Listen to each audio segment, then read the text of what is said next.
देखो क्लास 10 सामाजिक विज्ञान के इंपोर्टेंट क्वेश्चन देखिए। केंद्र सरकार और राज्य सरकार के बीच ठीक संतुलन एक संघीय व्यवस्था का दूसरी संघीय व्यवस्था में भिन्न क्यों होती है? दो तर्क देकर स्पष्ट कीजिए, ये क्वेश्चन है। ठीक है, तो देखिए केंद्र और विभिन्न राज्य सरकारों के बीच सत्ता का बंटवारा हर संघीय सरकार से अलग अलग किस्म का होता है। ठीक है, केंद्र और राज्य सरकार के बीच जो सत्ता का बंटवारा होता है। ठीक है, कुछ अधिकार केंद्र सरकार के होते हैं, कुछ अधिकार किसके होते हैं? राज्य सरकार के होते हैं। होते नहीं होते? तो कैसे होते हैं देखो, जैसे कि जब दो या अधिक स्वतंत्र राष्ट्र एक साथ मिलकर एक बड़ी इकाई का गठन करते हैं तो इसमें दोनों स्वतंत्र राष्ट्र अपनी संप्रभुता को बनाए रखते हैं, अपनी अलग अलग पहचान को भी बनाए रखते हैं और अपनी सुरक्षा तथा विकास का मार्ग अपनाते हैं। सात आकार संघ बनाने के दो उदाहरण हैं, संयुक्त राष्ट्र अमेरिका और स्विट्जरलैंड और ऑस्ट्रेलिया। एक होता है संघीय शासन। ठीक है, संघीय शासन में क्या होता है?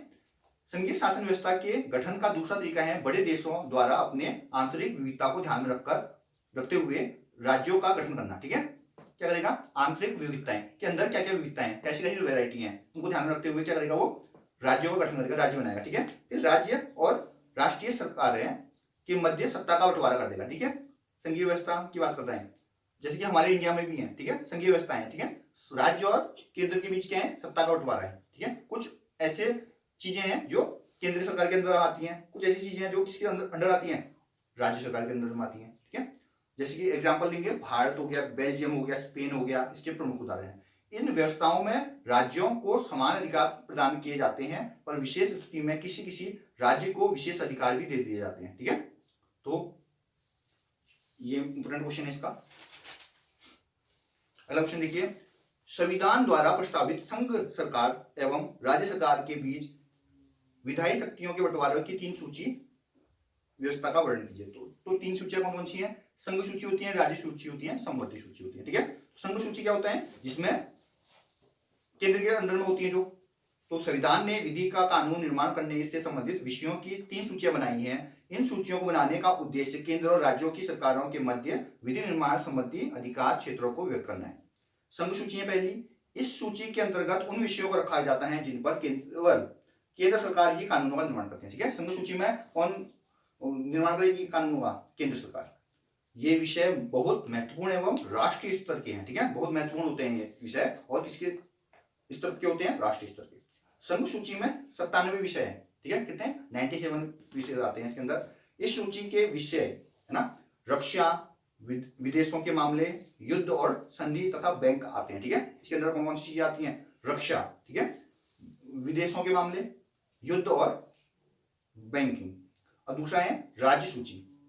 मूल संविधान में इन सूची में 66 विषय थे। पहले जो संविधान था उसमें कितने विषय थे? 66। परंतु 42वें संविधान संशोधन के उपरांत इस सूची में 62 विषय रखे गए। ठीक है, जब संशोधन हुआ तो कितने विषय आ गए? 62। तो अभी कितने विषय हैं? 62। इन सब विषयों से संबंधित कानूनों का निर्माण करने का अधिकार राज्य सरकारों को होता है। ठीक है, तो कौन निर्माण करेगा कानूनों का? राज्य सरकार। जो राज्य सूची के अंतर्गत विषय आते हैं उनका कानूनों का निर्माण करने का अधिकार राज्य सरकार के पास होता है। वैसे तो इन सूचियों पर केवल राज्य सरकारें ही कानून बना सकती हैं, किंतु कुछ विशेष स्थितियों में केंद्र सरकार भी इन विषयों पर कानून बना सकती है। ठीक है, कोई विशेष स्थिति आ जाती है तो केंद्र सरकार भी कानून बना सकती है। इन सूची में प्रमुख विषय हैं पुलिस, न्याय, कृषि, स्थानीय स्वशासन आदि। ठीक है, तीसरी सूची है समवर्ती सूची। ठीक है, तो मूल संविधान में इस सूची में 47 विषय थे, परंतु अब इस सूची में 52 विषय हैं। ठीक है, तो समवर्ती सूची में 52 विषय हैं। इस विषय पर राज्य एवं केंद्र दोनों सरकारों को कानून बनाने का समान अधिकार है। ठीक है, तो इसमें दोनों ही, केंद्र सरकार और राज्य सरकार दोनों ही क्या बना सकते हैं? कानून बना सकते हैं। परंतु मतभेद की स्थिति में संघ सरकार के कानूनों को प्राथमिकता दी जाती है। अगर क्या होगा? मतभेद आ जाए, राज्य सरकार बोलेगी ऐसा होना चाहिए, केंद्र सरकार बोलेगी नहीं ऐसा नहीं होना चाहिए, तो क्या हो जाएगा? केंद्र सरकार की मानी जाएगी। ठीक है, समवर्ती सूची में जो विषय होंगे, अगर डिस्प्यूट रेज होगा, अगर वहां पर देंगे दोनों, मतभेद आएगा, तो केंद्र का माना जाएगा, संघ का माना जाएगा। इस सूची के प्रमुख विषय फौजदारी, विधि प्रक्रिया, शिक्षा, विवाह, न्यास, वन आदि आते हैं। ठीक है, और चौथा है अवशिष्ट शक्तियां।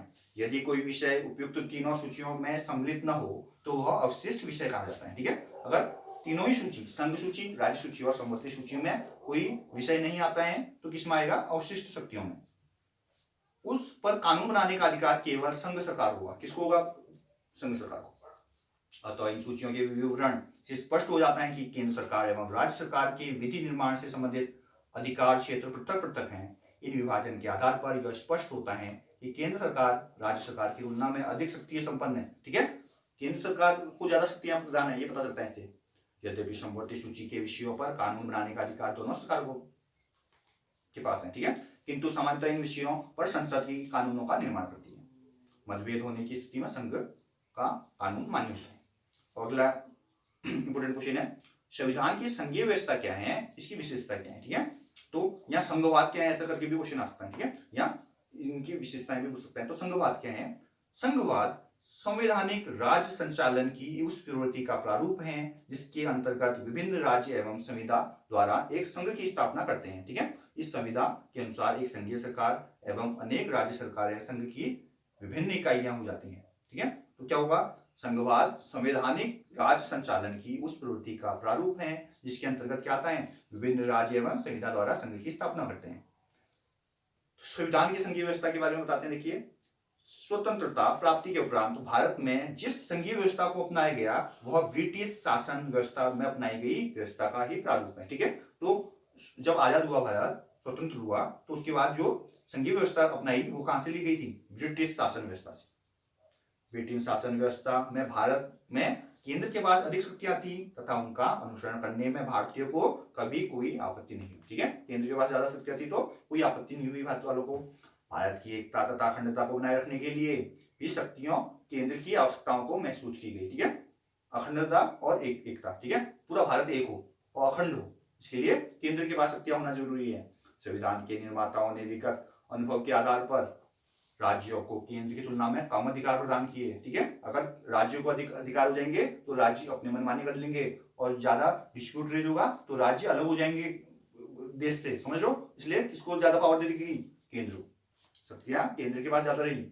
आर्थिक विकास की दृष्टिकोण से भी केंद्र को शक्तिशाली बनाया गया, आर्थिक विकास के हिसाब से भी। ठीक है, ग्रामीण विकास को नई दिशा प्रदान करने के लिए केंद्र की महत्वपूर्ण भूमिका है। सामाजिक तथा आर्थिक परिवर्तनों के कारण भी सभी संघीय राज्य में केंद्र की शक्तियां बढ़ती जा रही थी। कल्याणकारी योजनाओं के निर्माण तथा आर्थिक संकट एवं युद्धों के भय को समाप्त करने में राज्यों की अपेक्षा केंद्र की भूमिका अधिक महत्वपूर्ण है। ठीक है, अगर क्या हो जाएगा? युद्ध हो जाएगा, कोई राज्य क्या करेगा? अगर कुछ गलत कर देता है तो केंद्र के पास शक्तियां हैं तो क्या होगा? केंद्र कंट्रोल कर सकता है चीजों को। भारत के राजनीतिज्ञों तथा विविधताओं ने महसूस किया कि यदि केंद्र को शक्तिशाली न बनाया गया तो राज्य आपस में मिलकर केंद्र के विरुद्ध कोई भी षड्यंत्र कर सकते हैं। जैसे 2-3 राज्य मिल गए, अलग ही देश बनाना चालू कर दिया, ऐसा भी तो पॉसिबल है। अथवा किसी विदेशी राष्ट्र को देश के आंतरिक मामलों में हस्तक्षेप करने में सहायता प्रदान कर सकते हैं, या बगल वाले देश से कॉन्टेक्ट कर लिया, बोले कि हम तुम्हारे संग आ जाते हैं, हमको भी बताना, फायदा करना, तो दिक्कत हो जाएगी। अब भारतीय संघवाद की विशेषताएं, तो पहली जो विशेषताएं वो है लिखित एवं कठोर संविधान। हमारा संविधान जो है वो एक तो लिखित में है और दूसरा कठोर है। भारतीय संविधान लिखित संविधान है। ठीक है, इसमें 441 अनुच्छेद है। कितने अनुच्छेद है भारतीय संविधान में? 441। इनका निर्माण संविधान सभा द्वारा किया गया है। संविधान कठोर है क्योंकि इसका संशोधन विशिष्ट प्रक्रिया द्वारा किया जाता है। ठीक है, इसमें जो चेंजेस करेंगे, जो संशोधन करेंगे, जो करेक्शन करेंगे वो आसानी से नहीं होते हैं, वो एक उसकी प्रक्रिया होती है, उसके अंतर्गत होता है। ठीक है, संविधान संशोधन में केंद्र तथा राज्य दोनों की समान भूमिका है। ठीक है, अगर संशोधन करता है, करेक्शन करता है संविधान में कोई, तो उसमें केंद्र और राज्यों दोनों की ही समान भूमिका होती है।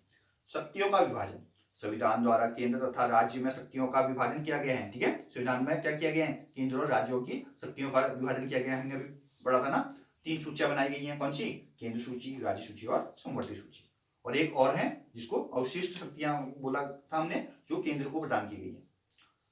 तीसरा विशेषता है हमारी स्वतंत्रता एवं निष्पक्ष न्यायपालिका। ठीक है, स्वतंत्र है और निष्पक्ष है, किसी के पक्ष में नहीं करती। ऐसा नहीं कि हमारे जो सेंट्रल गवर्नमेंट, केंद्र सरकार है, उन्हीं के चापलूसी करे या उन्हीं के जो ऑर्डर है उनको फॉलो करे, ऐसा नहीं है ना। जहां गलत हो रहा है वहां आवाज उठाएगा और निष्पक्ष होगा, मतलब किसी के पक्ष नहीं रखेगा। शक्तियों के विभाजन को बनाए रखने तथा संविधान की रक्षा करने के उद्देश्य से स्वतंत्र, सर्वोच्च तथा निष्पक्ष न्यायपालिका की भी व्यवस्था है। और है हमारा देखो, एकात्मकता की ओर झुकी हुई संघात्मक व्यवस्था। इसका मतलब है भारतीय संघवाद की यह प्रमुख विशेषता है कि यहाँ एकात्मकता की ओर झुकी है। इसकी कुछ विद्वानों ने इसे अर्ध संघ की संज्ञा दी है, कुछ ने इसके शरीर को संघात्मक तथा आत्मा को एकात्मक की संज्ञा दी है।